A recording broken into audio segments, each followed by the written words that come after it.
제가 며칠 전에 운전할 때에 라디오 방송에서 우연히 들은 그런 내용입니다. 1955년도 하와이의 카우아이 섬.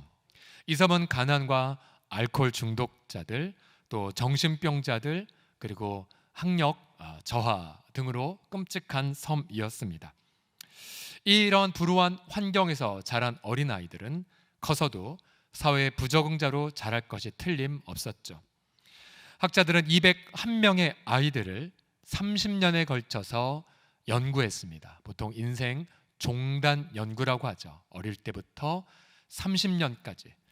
전제가 이것이었습니다. 환경이 이러하니 분명히 아이들도 그러할 거다라는 추측을 했죠. 예상대로 201명의 3분의 2가량은 아이들이 커서 역시 부모랑 비슷하게 정신질환, 또 알코올 중독, 학습 부진, 또 미혼모 등으로 자랐죠. 그런데 놀랍게도 그 중에 3분의 1인 72명의 아이들은 마치 좋은 환경에서 자란 것처럼 학력 성취도도 좋았고 인간관계도 좋았으며 사회 곳곳에 선한 영향력을 끼치는 리더로 자란 것이었습니다. 학자들은 궁금해했습니다. 아니 도대체 왜 이런 환경에서 이런 좋은 사람들로 자랐을까? 그래서 다시 연구를 해보니까 공통점을 발견했습니다. 바로 사회에서 그토록 어려운 환경에서도 잘 자란 성인들의 특징이 무엇이냐면 바로 그 주변에 반드시 자신을 무조건 지지하고 신뢰해준 어른이 한 명 있었다는 사실이었어요. 가정이 깨어졌어도 아빠나 엄마가 혹은 할아버지나 할머니가 혹은 심지어 동네 어른이라도 단 한 명이라도 자기를 무조건 지지하고 격려하고 신뢰한 사람이 있다면 그 아이는 커서도 건강한 성인이 된다는 것이었죠. 자, 이제 제가 라디오 방송에서 이야기를 우연히 들었다고 말씀드렸는데 이제 라디오 방송의 앵커가 이렇게 마무리하더라고요. 본인이 어렸을 땐 자신을 무조건 지지하고 격려한 사람을 찾기 위해 바빴지만 그러나 이제는 내가 누군가를 지지하고 격려하는 사람이 되렵니다 라고 그렇게 마무리를 했습니다. 여러분, 로마교회 우리가 계속 살펴보고 있는데요, 2000년 전 로마 시대의 교회 성도들 녹록지 않았습니다. 우선 예수님 믿는다라고 하면 자들이 속한 여러 직업 길드에서 추방을 당했고요, 또 수많은 경제적 불이익을 겪었죠. 더군다나 크리스찬이면서 유대인이면 사회적인 냉대와 멸시를 참아내어야 됐고요. 이제 네로 황제가 등극하자 이제 핍박이 가중되기 직전이었습니다. 굉장히 좋지 않은 이 환경 속에서도 사도 바울은 그들에게 이름을 하나하나 거론하면서 그들을 격려하고 있는 장면, 그것이 바로 우리가 읽은 로마서 16장입니다. 로마서 16장을 보게 되면 26명의 구체적 로마교회 성도들의 이름이 거론됩니다. 자, 여러분 혹시 혼동될까봐 맨 처음에 나온 베베 이 집사님은 갱그레아 교회 분으로서 바울의 로마서를 들고 지중해를 가로질러 로마로 가는 메신저였고요. 이제 브리스가 아굴라 부부부터 로마에 사는 로마교회 성도들의 이름이 나옵니다. 제가 쭉 세봤는데요, 26명이 나와요. 26명. 그 중에 부부가 3쌍이면 6명이죠. 6명. 그 다음 남성들이 14명, 그 다음 여자 성도들이 6명, 합계 26명이고요. 여성들만 따지면 앞서 부부 3쌍에 아내들 3명을 더하면 여성들은 9명의 이름이 이 로마교회 성도들의 명부에 기록되어 있습니다. 근데 바울은 그들의 명단만 제시한 것이 아니라 일일이 거론하면서 주 안에서 사랑하는 자, 주 안에서 나의 동역자, 또 첫 열매, 또 인정받은 자, 택함받은 자, 존중역을 받는 자 등등 자세하게 격려하고 지지하고 존중하는 메시지를 보냅니다. 자, 그러면 여러분, 로마교회 성도들이 사도 바울의 얼굴 아직 보지 못했지만 그 대사도가 자기 이름 알아주고 자기에게 격려하는 메시지를 보면 그들의 마음은 얼마나 기뻐했을까요? 우리가 2주 전에 본 것처럼 로마교회 성도들에게 사도 바울이 이런 기도 제목을 부탁하지 않았습니까? 나로 하나님의 뜻을 따라서 너희에게 나아가 기쁨으로 나아가 너희와 함께 편히 쉬고 싶다라고 기도했는데요, 이제 한 사람 한 사람 격려하고 지지하는 바울의 메시지를 편지를 통하여 로마 교회 성도들은 이미 기쁨과 쉼을 만끽했다라고 하는 사실이죠. 오늘 본문을 통하여서 우리가 어떻게 이러한 기쁨과 쉼의 공동체를 이룰 수가 있는지 좀 더 자세히 나눠보기를 원합니다. 자, 첫 번째, 우리가 기쁨과 쉼의 공동체를 이루려면 가장 먼저 이것부터 시작하셔야 됩니다. 함께 따라합시다. 서로를 하나님 사랑을 입은 자로 바라보라 라고요. 시작. 서로를 하나님 사랑을 입은 자로 바라보라. 하나님 사랑을 입은 자. 이제 바울이 안부를 물을 때 가장 두드러진 수식어가 있어요. 그것이 뭐냐면 사랑하는 아무개여 라는 수식어입니다. 8절, 5절에 보시면 나의 사랑하는 에베네도여, 또 8절에 보시면 내 사랑하는 암블리아여, 또 9절에 보시면 내 사랑하는 스타구요, 12절에 나의 주 안에서 많이 수고하고 사랑하는 버시여. 사랑하는을 반복하고 있죠. 여러분, 사랑하는 이라는 것의 히라버는 아가페토스인데요, 아가페토스, 이 말은 사랑을 입은 자, 그래서 사랑하는 자라는 뜻입니다. 아가페토스. 근데 그 당시에 이 그리스 말 히라버를 쓰는 분들에게 이 아가페토스란 단어는 예사 단어가 아니었어요. 만약 그들에게 구약 성경을 헬라어로 번역한 성경이 있다면 그들은 이 단어가 가장 먼저 창세기 22장에 쓰여진 것을 알았을 것입니다. 창세기 22장에 보게 되면 하나님이 100세에 낳은 아들 이삭을 가리켜 아브라함이 이렇게 말하죠. 네 사랑하는 독자 이삭을 번제로 드리라. 여기서 사랑하는, 이것이 바로 아가페토스예요. 그리고 창세기 22장에 이 단어가 2번 더 나옵니다. 네가 네 독자를 아끼지 아니하였은즉, 네가 네 사랑한 독자를 아끼지 아니하였은즉 내가 너에게 복 주리라 라고 말합니다. 결국 이 아가페토스 단어 안에는 하나님의 그러한 사랑을 담아있는 단어죠. 독자를 아끼지 않는 사랑의 그림을 담고 있습니다. 신약 성경으로 와서 이제 당연히 이 단어는 예수님에게 집중적으로 이렇게 쓰여집니다. 가령 예수님이 이제 우리의 모든 죄를 대신 짊어짐을 의미하는 세례를 받으셨을 때에 세례받고 나오시자 하늘에서 이러한 음성이 들립니다. 너는 내 사랑하는 아들이요 내 기뻐하는 자라. 여기서 사랑하다라는 것이 아가페토스입니다.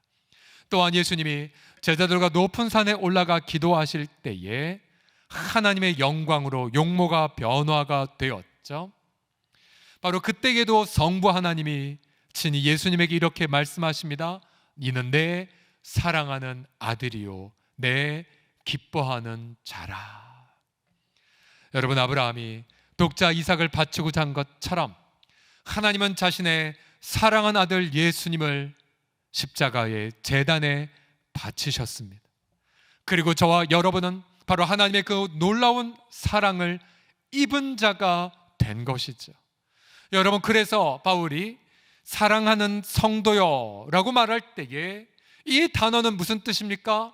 너는 하나님의 독자를 밥 바꾸고 사랑을 받은 자라는 것이죠.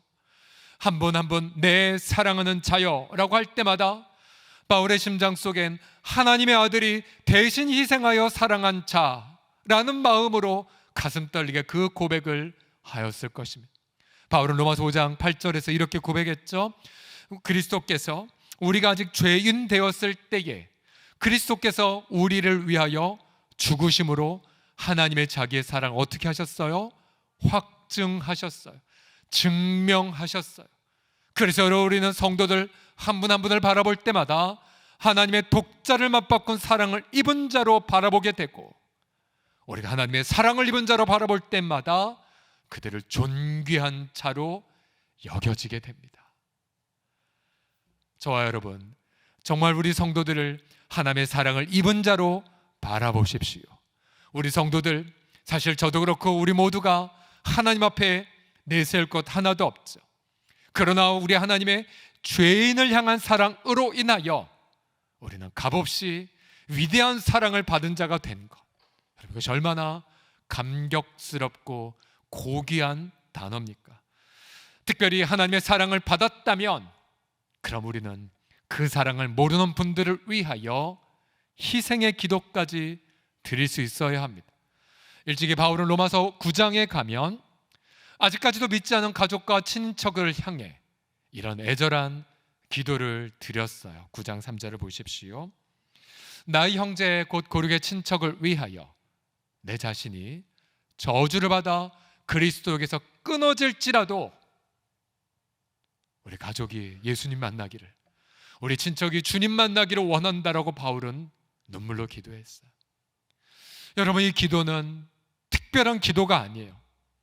하나님이 자기 독자를 아끼지 않은 사랑을 입으셨다면 우리도 우리 남편 예수님 만나게 하여 주옵소서, 하나님 우리 방황하는 자녀 주님을 경외하게 하여 주옵소서, 하나님 이를 위하여 제 생명을 가져가셔도 좋습니다. 아마 이런 기도 드리지 않은 분은 한 분도 없었을 거예요.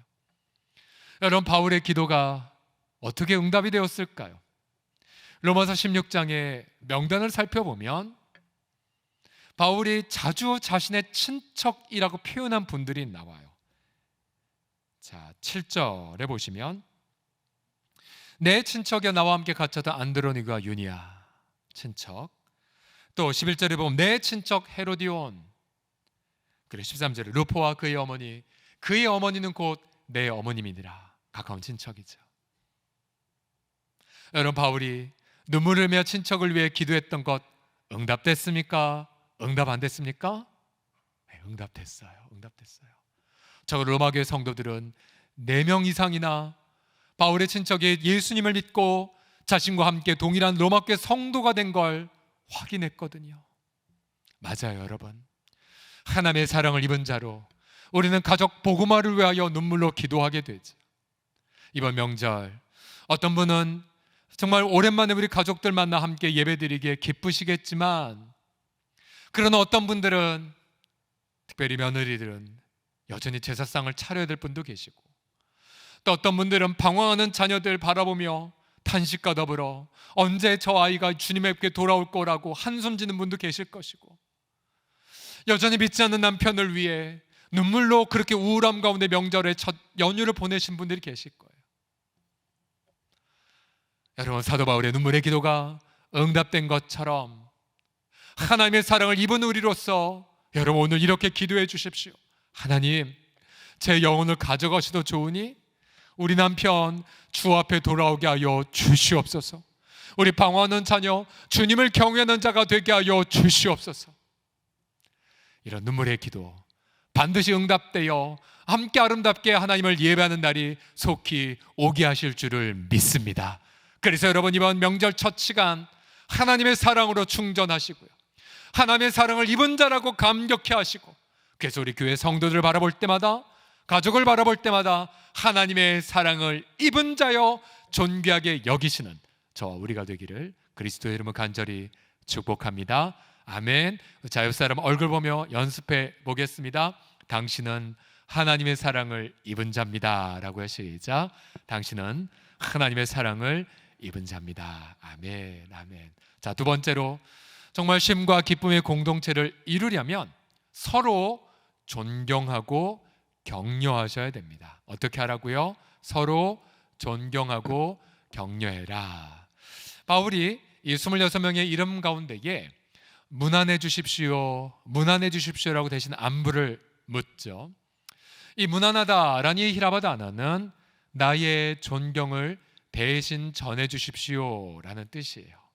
대신 전해 주십시오. 존경을, 그냥 인사치레가 아니라 마음 가득한 존중을 보내달라는 것입니다. 근데 바울이 이런 존경을 다양한 단어로 표현합니다.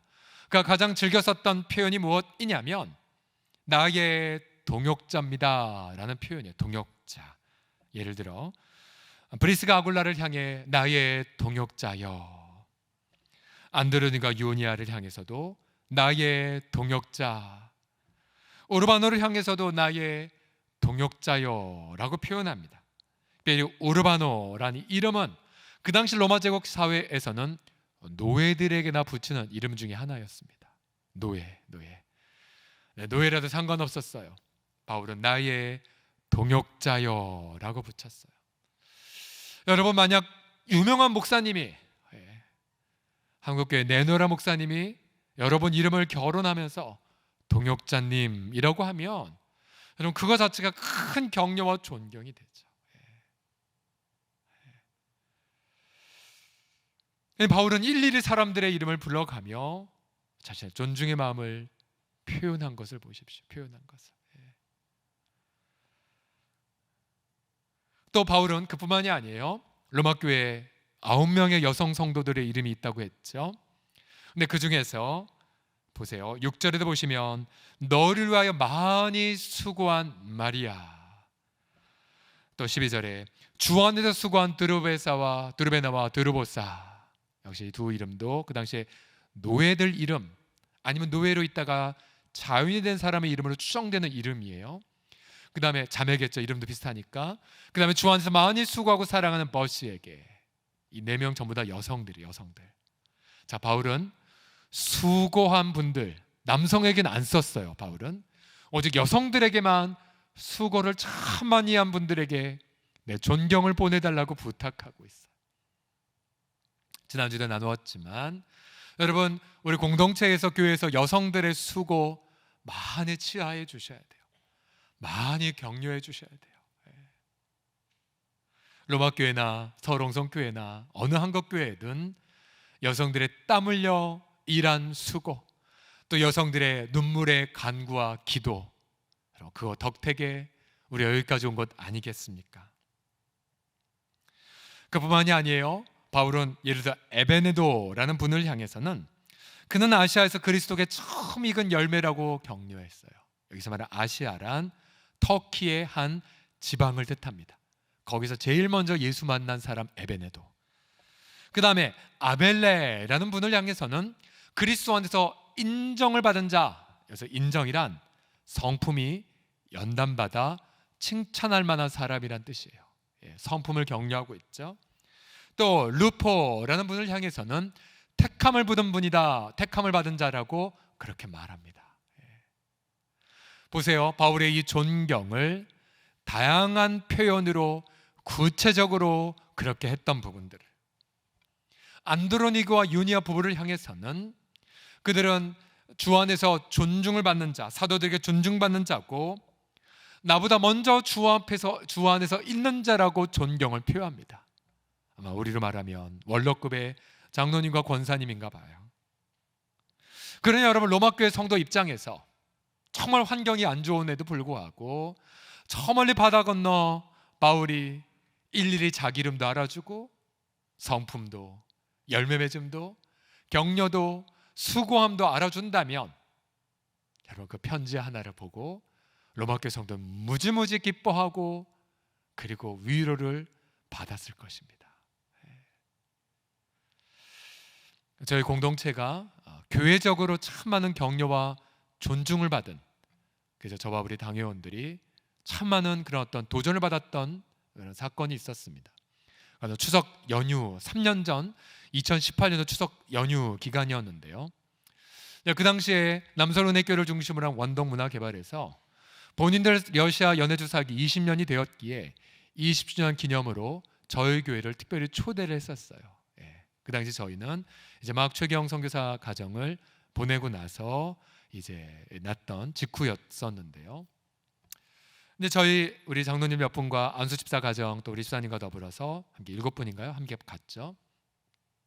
근데 가서 보니까 이 순서지가 있는데요. 그 순서지에 저희 교회 이름을, 이제 20년 사역한 그런 교회 사역제, 이제 막 시작한 저희 교회였는데 저희 교회 이름을 제일 먼저 올려주셨던 거예요. 교회 이름을. 여러분, 보통 어디 자리에 가면 나이 많은 순, 또 뭐 기여를 많이 한 순, 또 뭐 어떤 뭐 순으로 이렇게 딱 순서도 철저하지 않습니까? 근데 그 공동체는 저희 교회를 정말 존중해 주셨어요. 극빈으로 모셔 주셨어요. 우리 중에 한 지체는 이런 표현도 했거든요. 다른 교회가 20년간 수고한 밥상에 저희는 그저 숟가락만 얹어 놓은 건데. 맞아요. 근데 그 공동체는 정말 저희들 존중하고 아껴주고 격려해주고요. 섬김은 이런 거구나. 섬김은. 그 교회가 그런 고백들을 하시더라고요. 보통 한국과 사회를 섬기기 위해 어떤 단체를 교회 안에서 시작하면, 예를 들어 미랄 단체 거기서 시작됐고요. 장애인 섬기는 곳, 또 파이디온 어린이 섬기는 것 거기서 시작됐어요. 근데 모두 다 섬기면 사회단체를 만들고 사회로 환원하고 거기에 자기 이름 내려놓고 기득권을 포기하고 다른 단체와 협력하는 일들을 반복했었대요. 가장 극명한 사례가 미랄학교의 건립 아닙니까? 남선의교회 공동체가 커가자 예배당 건축이 필요했는데, 그러나 그들은 무엇을 만들었습니까? 장애인들을 위한 미랄학교를 먼저 건축했죠. 그리고 미랄학교를 세우고 자신들의 그러한 예배당 자원을 미랄학교에 헌납하고, 그리고 자신들의 주일날 예배를 어떻게 드립니까? 미랄학교에 새 들어 사는 마음으로, 새 들어가는 것으로 해서 세를 내요. 미랄학교에. 그래서 지금도 미랄학교에 가보게 되면 평일날에는 장애인들을 학교로 건립되고 주일날 예배 교회가 모여지는 부분, 그리고 선교 현장에 세워지는 교회들 자신들의 이름 세우지 않습니다. 철저하게 현지화된 이름으로 세워가는 부분들, 제가 굉장히 많이 도전을 받았어요. 이렇게 사역하는 거구나. 기득권 내려놓고 내 이름 내려놓고. 그래서 작년에 우리가 크레모바의 교회를 세워갈 때에 홍성교회 이름 뺐잖아요. 크레모바 소망교회. 또 이번에 박준호 선교사 이번 주중에 다시 러시아 에너지로 들어갔는데요, 찌까로바 교회를 이제 세우게 되면 홍성교회 안 붙여요. 현지에 가장 합당한 이름으로 세울 것이고, 또 박준환 선교사도 이런 고백했어요. 목사님, 현지인들 처음부터 시작하도록 할 겁니다. 저희가 배운 거예요. 그리고 그런 내려놓음을 통해, 또 상대방을 존중함을 통해 바로 그리스도의 아름다운 성품이 강렬하게 드러나게 되죠. 여러분, 이 사회를 보십시오. 이 세상을 보십시오. 지금도 수많은 대선 후보들이 나 뽑아달라고 자기의 잘남을 드러내고, 자기 당이 같은 당 사람이랄지라도 헐뜯고 비난하고 비리 과대하게 그렇게 드러내놓고, 도대체 국민들은 도대체 뭐가 거지고 진실을 모르게 혼탁물을 뿌리고 있죠. 많이 배운 양반들이. 정말 국가와 민족을 향한 100년 대계의 비전을 찾아볼 수가 없고, 통일한국을 아우르는, 그리고 저출산의 우리 미래가 안 보이는 이 상황 속에서의 희망찬 비전을 자신 있게 찾아볼 수가 없는 건 왜 그렇습니까? 그들에게 동역의 정신 배울 수 있습니까? 겸손의 정신을 배울 수가 있습니까? 어찌 그런 정치 문화로 이 민족을 이끌어가겠다고 뽑아달라고 난리를 피운단 말입니까? 여러분, 이 세상 어느 곳에 가더라도 정말로 민족을 이끌어갈 대안적 지도력, 그리고 대안적 문화를 찾아볼 수가 없어요. 어디서 찾을 수 있습니까? 누구에게서 찾을 수가 있겠습니까? 오직 만왕의 왕이셨으나 자기를 비우시고 무명으로 우리의 발을 닦아주시며 외롭게 죽으신 그리스도의 성품을 통해서만 이 민족이 나아갈 바를 분명하게 우리가 보게 하실 줄을 믿습니다.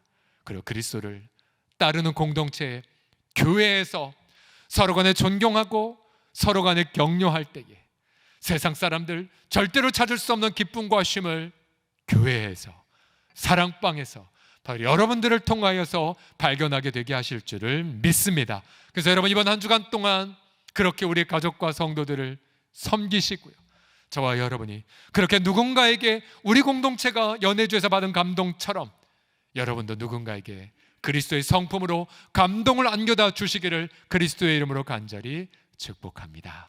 자, 마지막으로 우리가 서로 기쁨과 쉼의 공동체를 어떻게 이룰 수 있냐면요, 서로 주님의 마음으로 대함을 통해서입니다. 주님의 마음으로. 즉, 주님의 마음과 반대가 무엇이냐면요, 누구를 바라볼 때마다 세상적 눈으로 바라보는 거죠. 예를 들어 학교 어디 나오셨어요? 고향 어디예요? 재산은 어떻게 돼요? 사회적 지위가 어떻게 되세요? 우리 민족이에요? 아니면 외국인 노동자세요? 남자예요? 여자예요? 등등이에요. 예. 여러분 명절 때 우리 앞 편하겠지만 예를 들어 취업 준비하는 청년들 너무 부담되죠. 예. 또 들어갔냐? 또 결혼 안 한 미혼의 자매들 너무 부담이 돼요. 예. 근데 여러분 사도 바울은 어떠한 관점으로 성도들을 대하고 있습니까? 앞서 노예들도 주 안에서 바울이 존중한 것을 잠시 소개했지만 바울은 철저하게 주님 안에서 노예이든 사회적 계층이 높든 상관없이 남자든 여자든 대화 없이 주의 마음으로 대한 것을 보십시오. 여러분 3절을 보시게 되면 그리스도 예수 안에서 나의 동역자된 브리스가 아울레 문안하라. 또 8절에 주 안에서 내 사랑하는 암블리아에게 문안하라. 9절에 그리스도 안에서 우리의 동역자 우르바노, 또 10절에 그리스도 안에서 인정을 받은 아벨레, 주 안에서 수고한 드르베나 드르보스에게 문안하라. 아마 브리스가 아굴라 부부는 자기 집이 있었기에 사회적 지위와 경제적인 재력이 있는 분으로 추정되고요.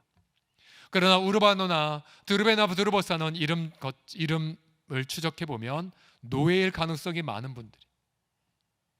바울에겐 그게 상관이 없었어요.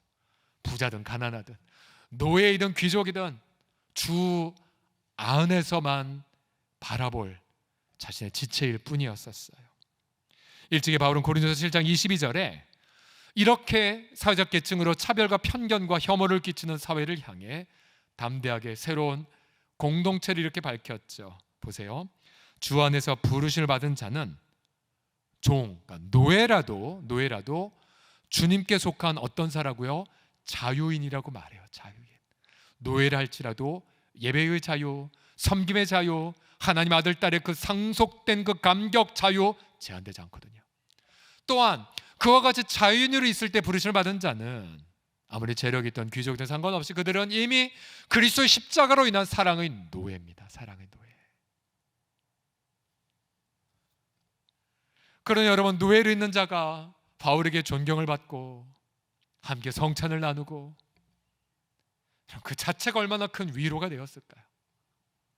다시 그가 일터에가 노예에서 주인에게 학대받고 매질을 당한다 할지라도 다시 브리스가 가문에 모여있는 집에 가서 성찬 나누고 형제님을 존중합니다. 아무리 상황이 악하다 할지라도 그는 분노와 그리고 허무함으로 무너진 것이 아니라 그렇지 저 교회 모임에 내 기쁨과 쉼이 있지. 내가 비록 노예라 할지라도 비록 내가 내 일을 경제적으로 예단할 수 없다 할지라도 내가 다시 소망을 가지리라. 여러분 이 사회가 한벽지수가 그렇게 높지 않은 이유, 그리고 우리 젊은이들이 자녀를 낳지 않은 이유, 자영업자들이 코로나로 인하여 무려 22명이나 목숨을 잃었다고 말했지. 왜 그런가요? 물론 경제 이유, 여러 가지 이유가 있겠지만 진짜 내면 이유는 이거죠. 이 사회에서 더 이상 기쁨과 쉼을 찾아볼 수 없기 때문에 그래요. 소망을 찾을 수가 없기 때문에 그래요. 그러나 성경은 뭘 말합니까? 주 안에서 노예라 할지라도 그냥 주 안에서 자유를 누린다라고요. 자유를 누린다고요. 그래서 우리는 날마다 공동체 예배를 드릴 때마다 하늘로서 부어지는 그 자유의 소망을 만끽하고 있는 것 아닙니까? 때로 내가 나이가 많이 들어 내 나이에 뭘 할 수 있을까 절망해도, 그러나 주 앞에 예배를 드리면 나이가 많이 들었다 할지라도 나는 주 안에서 청년처럼 다시 꿈을 꾸게 되고요. 여러분 믿으십니까? 내가 사회에서 자꾸만 실패하고 내가 사회에서 자꾸만 경제적인 힘을 잃어서 내가 수치와 모욕을 당한다 할지라도, 그러나 내가 예수님 앞에 있게 되면 내 대신 수치당하신 주님, 내 대신 모욕당한 주님, 내 대신 죽임당한 주님을 바라보며 절망을 못해요. 다시 일어나게 되고 다시 소망을 하게 되고 다시 꿈을 꾸게 되고 다시 내가 내 가족과 성도들을 섬기는 사람으로 변화가 됩니다. 여러분 이 땅에 특별히 명절 때마다 며느리들과 아내들 얼마나 마음고생 많아요. 성경을 보세요. 7장 22절 보시면 고린도전서 고린도 11장 11절을 보십시오. 고린도 11장 11절 보시면 그러나 주 안에는 남자 없이 여자만 있지 않고 여자 없이 남자만 있지 아니하니라고요. 오직 주님 안에서만 여성과 남성이 동등한 하나님의 형상으로 또 오직 주님 안에서만 남성과 여성은 원래 상호 보완적 존재임을, 그리고 오직 주 안에서만 사회에서 멸시받았던 며느리들이 회복을, 사회에서 평생 한을 품을 수밖에 없는 여성들이 진정한 위로와 회복을 바로 교회에서 경험하지 않습니까? 고린도서 5장 17절을 보세요. 그런즉 누구든지 그리스도 안에 있으면 새로운 피조물이라, 이전 것은 지나갔으니 보라 새 것이 되었도다. 아멘. 그래서 여러분, 우리는 새로운 이런 주 안에서의 관점으로 성도들을 바라보고 가족을 바라볼 때마다, 그래, 새로운 피조물이 될 거야, 새로운 인생을 시작할 수 있어, 새로운 관계를 맺을 수 있어, 날마다 소망을 품고 가족과 배우자와 자녀들을 향해 주의 마음으로 대할 수가 있습니다. 여러분, 이 주의 마음을 날마다 품으시고 날마다 새로운 소망, 날마다 새로운 비전을 가지고 배우자와 자녀들을 바라보심을 통하여 그렇게 새로운 기쁨과 쉼을 나누어가는 우리 지체들 다 되시기를 예수님의 이름으로 간절히 축복합니다. 지난 주일 3부 예배 끝나고 나서 저희 목양실에서 우리 각 지역을 담당한 우리 세 분의 장로님, 믿음, 소망, 사랑, 또 사랑방 센터를 섬기는 분, 또 우리 서기 장로님까지 함께 모여서 사랑방 모임을, 사랑방 모임, 뿌리 사랑방, 그러니까 뿌리 중에 뿌리인 거죠, 저희들의 모임이. 근데 사실 담임 목사와 장로들 만나면 교회 얘기밖에 안 해요. 이게 직업병이 직업병. 예. 결론은 교회 이야기밖에 안 해요. 그만큼 교회를 사랑하고 책임진다는 표현이기도 하지만요. 사랑방이니까 다 생략하고, 언제 예수님 만났고, 어떻게 예수님 만났고, 어떻게 변화되지 함께 나누었어요. 여러분, 막상 교회에서 수십 년간 함께 봉사했지만 이분이 어떻게 예수님 만난지 말씀하십시오라고 하면 대답 잘 못해요. 그래서 우리가 함께 나누기 시작했어요. 편의상 제가 지체라고 말한 걸 양해해 주십시오. 우리 한 지체는 시골에서 신앙생활 하다가 교회에서 늘 부흥회를 많이 했고, 그 부흥회를 다니다가 어느 날 중학교 시절에 자기 친구와 함께 집회 끝나고 기도하다가 눈물을 흘리며 주님을 뜨겁게 만났고요.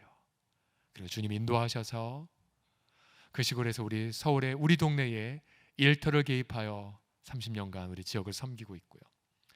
또 다른 한 지체는 대학 시절에 우연히 우리 교회로 인도함 받아서 군복무를 했는데, 군복무 중에 군종으로 섬기면서 예배를 섬기고 전도를 하고, 그래서 군생활 중에 뜨겁게 주님을 만나게 되었고, 제대한 이후에도 동일한 병과에 있는 군인들을 향해 선교회를 만들고 30여 년 넘게 그들을 섬기고 있다라는 이야기를 했어요.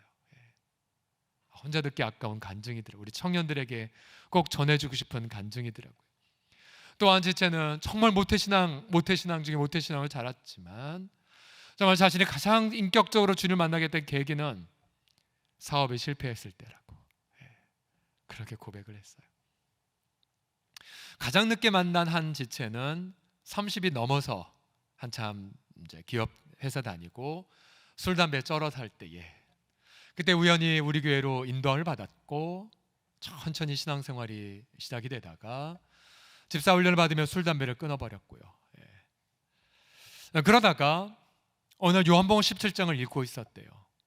근데 요한복음 17장, 예수님이 제자들을 위한 기도문이 있지 않습니까? 아버지 저들을 거룩해 주세요, 아버지 저들을 하나 되게 해주세요. 이 기도를 읽다가 문득 이런 마음이 들었대요. 아, 예수님 참 외로우셨겠다. 예수님 외로우셨겠다.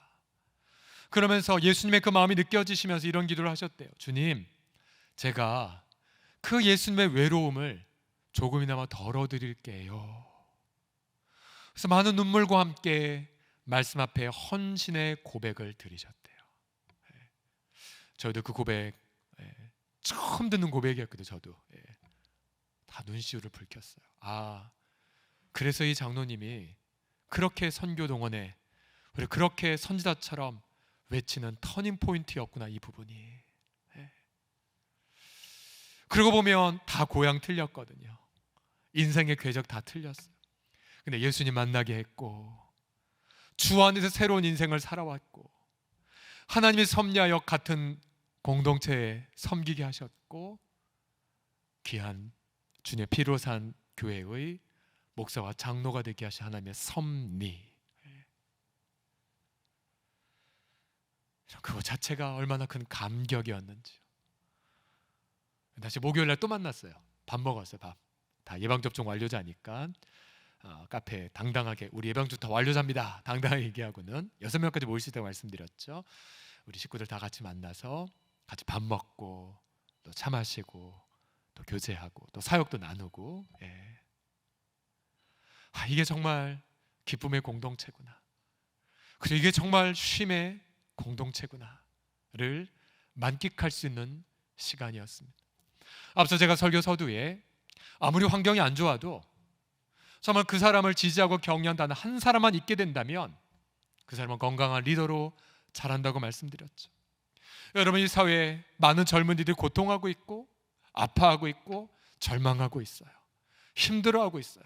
얼마나 힘드니까 합계 출산율이 1명도 되지 않는, 여러분 30년 후 50년 후 우리 대한민국 존재 자체가 사라질 위기에 있는 이 상황에서 저와 여러분들이 그 젊은이들에게 다가가 바로 내가 받은 하나님의 사랑, 독자도 아끼지 않은 하나님의 사랑을 품고 그에게 격려해주고 지지해주고 축복해주고요, 정말로 절망에 부딪힌 우리 지체들에게 찾아가서 주님이 주는 그런 새로운 인생을 살아감을 나누어주고 선명해주고 품어주고 기도해주고 본을 보여준다면, 여러분 어떤 정치가도 이 민족을 새롭게 할 수 없지만 그러나 만왕의 왕을 섬기는 그리스도로 인하여서 저와 여러분이 이 민족을 새롭게 하는, 그리고 교회를 진정한 우리의 소망으로 만들어가는 일에 아름답게 쓰임받게 하실 줄을 믿습니다. 우리를 통해 가정이 다시 천국이 되게 하실 줄을 믿습니다. 이러한 소망과 비전을 안고 기쁨으로 승리하는 우리 지체들 다 되기를 그리스도의 이름으로 간절히 축복합니다. 기도합시다. 합심하여 함께 말씀 붙잡고 통성으로 기도할 때에 우리 다 같이 주여 간절한 마음으로 고백하시고 회개와 결단, 헌신의 기도 다 같이 드립시다. 함께 기도하겠습니다. 주여, 살아계신 아버지 감사하나요. 아버지, 우리로 하나님의 사랑을 입게 하심을 송축하나요. 하나님, 우리가 아직 죄인 되었을 때에 그리스도께서 우리를 위하여 죽으셨나요. 우리가 아직 원수 되었을 때에 하나님께서 그 아들의 피로 우리와 화목하게 하셨나요. 하나님, 그 독자의 사랑을 입은 우리 아버지, 그 사랑으로 새로운 인생 시작되었고 아버지, 서로를 격려하고 존중하는 삶으로 삼아 주셨사오니 더욱더 존중하고 더욱더 격려하며 더욱더 품어주고 더욱더 아버지 알며 아픔을 아버지 알며 공유함을 통하여 우리 사랑하는 이들이 아버지 세상의 아름다운 소망을 나눠주는 자로, 그래서 아버지 절망하고 고통하고 아버지 하나님 안 좋은 환경 속에 놓여있는 우리 세대들을 향해 한없는 지지와 격려를 통해 그들을 건강한 사람으로 세워갈 수 있도록 주님 우리들을 축복하시고 함께하여 주시옵소서.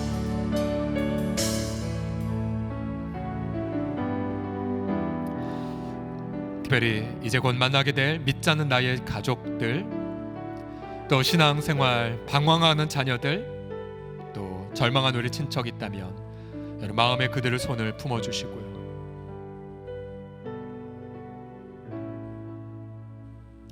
하나님 아버지, 우리가 눈물로 우리 가족을 위해 기도해 왔나이다. 때로는 아버지 바울처럼 내 생명을 가져가도 좋사오니 제발 우리 자녀 하나님을 경외하게 하여 주시고, 제발 아버지 우리 남편 주님을 신뢰하는 제사장이 되게 하여 주시고, 절망한 우리 친척과 이웃들 주 앞에 돌아오게 해달라고 간구하였나이다. 하나님 있나이다. 눈물로 씨 뿌린 부분 기쁨으로 열매를 맺게 하실 줄을 믿나이다.